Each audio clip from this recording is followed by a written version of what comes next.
ಸ್ನೇಹಿತರ, welcome back to Mahi masters YouTube channel. ನಾನು ನಿಮ್ಮ ಮಹಿಗೌಡ ಮಾತಾಡ್ತಿರೋದು. ಇವತ್ತಿನ ಈ ವಿಡಿಯೋದಲ್ಲಿ KCET 2026 ವಿದ್ಯಾರ್ಥಿಗಳಿಗೆ SNQ ಕೋಟಾ ಬಗ್ಗೆ ಕಂಪ್ಲೀಟ್ ಅಪ್ಡೇಟ್ಸ್ ಅನ್ನ ಕೊಡ್ತೀನಿ. SNQ ಕೋಟಾ ಅಂತ ಅಂದ್ರೆ ಏನು, SNQ ಕೋಟಾಗೆ ಯಾರೆಲ್ಲ ಎಲಿಜಿಬಲ್, ಇದರಿಂದ ಇರುವಂತಹ ಬೆನಿಫಿಟ್ಸ್ ಏನು, ಯಾವ ಕೋರ್ಸ್ ಅವ್ರಿಗೆ ಬೆನಿಫಿಟ್ಸ್ ಇದೆ ಅಂತ ಹೇಳಿ ಇವತ್ತಿನ ಈ ವಿಡಿಯೋದಲ್ಲಿ ತಿಳಿಸ್ಕೊಡ್ತೀನಿ. ನೀವೇನಾದ್ರೂ KCET 2026ಗೆ ಅಪ್ಲೈ ಮಾಡಿದ್ರೆ ಅಪ್ಲಿಕೇಶನ್ಗೆ ಖಂಡಿತವಾಗ್ಲೂ ನೀವು ಇದ್ರ ಬಗ್ಗೆ ತಿಳ್ಕೊಳ್ಳೇಬೇಕು. ಸೊ ಇದ್ರ ಬಗ್ಗೆ ಕಂಪ್ಲೀಟ್ ಅಪ್ಡೇಟ್ಸ್ ಅನ್ನ ಕೊಡ್ತೀನಿ. ವಿಡಿಯೋನ ಮಿಸ್ ಮಾಡದೆ ಚಾನಲ್ಗೆ ಲೈಕ್ ಸಬ್ಸ್ಕ್ರೈಬ್ ಅನ್ನ ಮಾಡ್ಕೊಳ್ಳಿ. ನೆನಪಿರ್ಲಿ, ಇವತ್ತಿಂದ ನಾನು ಈಗಾಗಲೇ KCET 2026 ಅಪ್ಲಿಕೇಶನ್ ಸ್ಟಾರ್ಟ್ ಆದಾಗಿಂದನೂ ಅಪ್ಡೇಟ್ಸ್ ಅನ್ನ ಕೊಡ್ತಿದ್ದೀನಿ. ನಿಮ್ಮ ಕೌನ್ಸಿಲಿಂಗ್ ಕಂಪ್ಲೀಟ್ ಆಗಿ ನೆಕ್ಸ್ಟ್ ನೀವು ಕಾಲೇಜಸ್ಗೆ ಹೋಗೋವರೆಗೂ ಎಲ್ಲಾ ತರದ ಅಪ್ಡೇಟ್ಸ್ ಆದ್ರೆ ಬರ್ತಿರ್ತವೆ. ಚಾನಲ್ಗೆ ಈಗಲೇ ಲೈಕ್ ಸಬ್ಸ್ಕ್ರೈಬ್ ಅನ್ನ ಮಾಡ್ಕೊಳ್ಳಿ.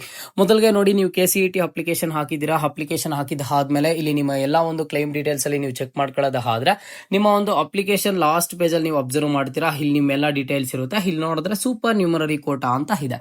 ಸೊ ಇಲ್ಲಿ ಕೆಲವೊಬ್ಬರಿಗೆ ಎಸ್ ಅಂತ ಇರುತ್ತೆ, ಕೆಲವೊಬ್ಬರಿಗೆ ನೋ ಅಂತ ಇರುತ್ತೆ. ಮೊದಲಿಗೆ ಸೂಪರ್ ನ್ಯೂಮರರಿ ಕೋಟಾ ಅಂತ ಅಂದ್ರೆ ಇದನ್ನ SNQ ಕೋಟಾ ಅಂತ ಕರೀತಾರೆ. ಸೊ ಈ SNQ ಕೋಟಾಗೆ ಯಾರೆಲ್ಲ ಎಲಿಜಿಬಲ್ ಅಂತ ಅಂದ್ರೆ, ಸೊ ನಿಮ್ಮ ಫ್ಯಾಮಿಲಿ ಆನ್ಯುಯಲ್ ಇನ್ಕಮ್ ಯಾರಿಗಾದ್ರೆ ಬಿಲೋ 8 lakhs ಇರುತ್ತೋ, ಓಕೆನಾ. ಈಗ ನೀವು ಅಬ್ಸರ್ವ್ ಮಾಡಬಹುದು, ಈ ಒಂದು ಕ್ಯಾಂಡಿಡೇಟ್ಗೆ ಇಲ್ಲಿ ನೋಡೋದಾದ್ರೆ ಇನ್ಕಮ್ ಬಂದ್ಬಿಟ್ಟು ಕೇವಲ 35,000 ಇದೆ.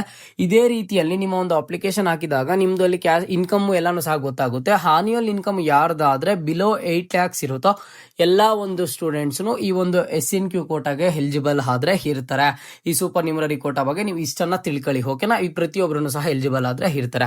ಹಾಗಿದ್ರೆ ಈ ಒಂದು SNQ ಕೋಟಾ ಇಂದ ಇರುವಂತಹ ಬೆನಿಫಿಟ್ಸ್ ಏನು ಅಂತ ನೀವು ಕೇಳಬಹುದು. ನೋಡಿ, SNQ ಕೋಟಾ ಬಂದ್ಬಿಟ್ಟು ಜನರಲ್ ಆಗಿ ಎಲ್ಲಾ ಕ್ಯಾಟಗರಿ ಸ್ಟೂಡೆಂಟ್ಸ್ಗೂ ಅಪ್ಲಿಕೇಬಲ್ ಆಗುತ್ತೆ.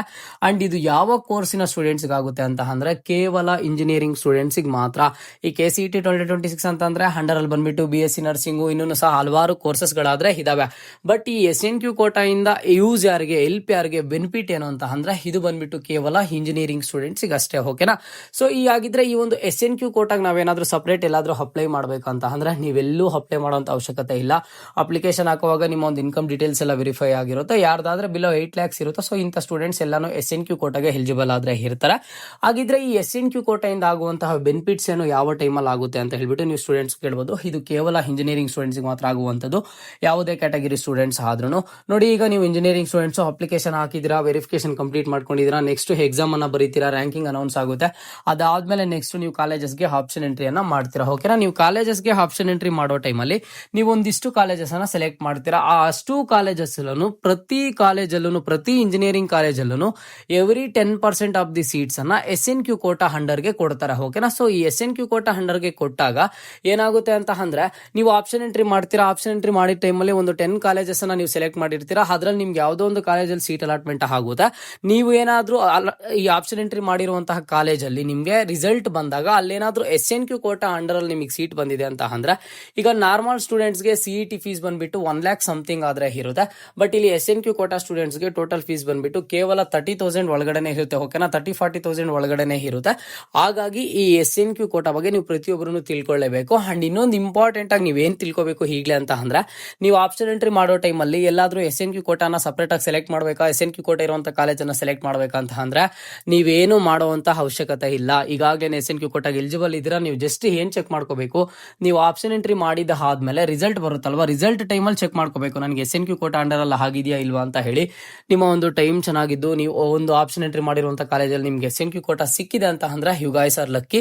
ಯಾಕಂತ ಅಂದ್ರೆ ನಿಮ್ಗೆ ಫೀಸ್ ಬಂದ್ಬಿಟ್ಟು ತುಂಬಾ ಕಡಿಮೆ ಇರುತ್ತೆ, ಓಕೆನಾ. ಸೊ ಇದು ಬಂದ್ಬಿಟ್ಟು ನೋಡಿ, ಈಗ SC ಅಂಡ್ ST ಕ್ಯಾಟಗರಿ ಸ್ಟೂಡೆಂಟ್ಸ್ಗೆ CET ಫೀಸ್ ಆದ್ರೆ ಇರೋದಿಲ್ಲ. ಜಸ್ಟ್ ಅವ್ರು 500 rupees ಅನ್ನ ಪೇ ಮಾಡ್ತಾರೆ. ಅದಾದ್ಮೇಲೆ ನೆಕ್ಸ್ಟ್ ಅವ್ರಿಗೆ ಒಂದಿಷ್ಟು ಪ್ರೊಸೀಜರ್ಸ್ ಆದ್ರೆ ಡಿಫ್ರೆಂಟ್ ಇರ್ತವೆ. ಅದನ್ನ ಬಿಟ್ಟು ಈಗ ಬೇರೆ ಕ್ಯಾಟಗರಿ ಸ್ಟೂಡೆಂಟ್ಸ್ ಯಾರು ಬರ್ತೀರಾ, ನಿಮಗೆ CET ಫೀಸ್ ಬಂದ್ಬಿಟ್ಟು ಎಷ್ಟಿರುತ್ತೆ, 1 lakh ಸಮಥಿಂಗ್ ಇರುತ್ತೆ. ಬಟ್ ನಿಮ್ಗೆ ಯಾವಾಗ SNQ ಕೋಟಾ ಅಂಡರ್ ಅಲ್ಲಿ ಸೀಟ್ ಅಲಾಟ್ಮೆಂಟ್ ಆಗುತ್ತೋ ಅವಾಗ ನಿಮ್ಮ ಟೋಟಲ್ ಫೀಸ್ ಬಂದ್ಬಿಟ್ಟು ಕೇವಲ ಒಂದು 40,000 ಒಳಗಡೆ ಆದ್ರೆ ಇರುತ್ತೆ, ಓಕೆನಾ. ಇದು SNQ ಕೋಟಾ ಇಂದ ಇರುವಂತಹ ಬೆನಿಫಿಟ್ಸ್. ಮುಂದೆ ಕೌನ್ಸಿಲಿಂಗ್ ಟೈಮಲ್ಲಿ ಇದ್ರ ಬಗ್ಗೆ ಬೇಕಿದ್ರೆ ಮತ್ತೊಂದ್ಸಲಿನೂ ನಾನು ನಿಮ್ಗೆ ನೀಟಾಗಿ ಇನ್ಫಾರ್ಮೇಶನ್ ಅನ್ನ ತಿಳಿಸ್ಕೊಡ್ತೀನಿ.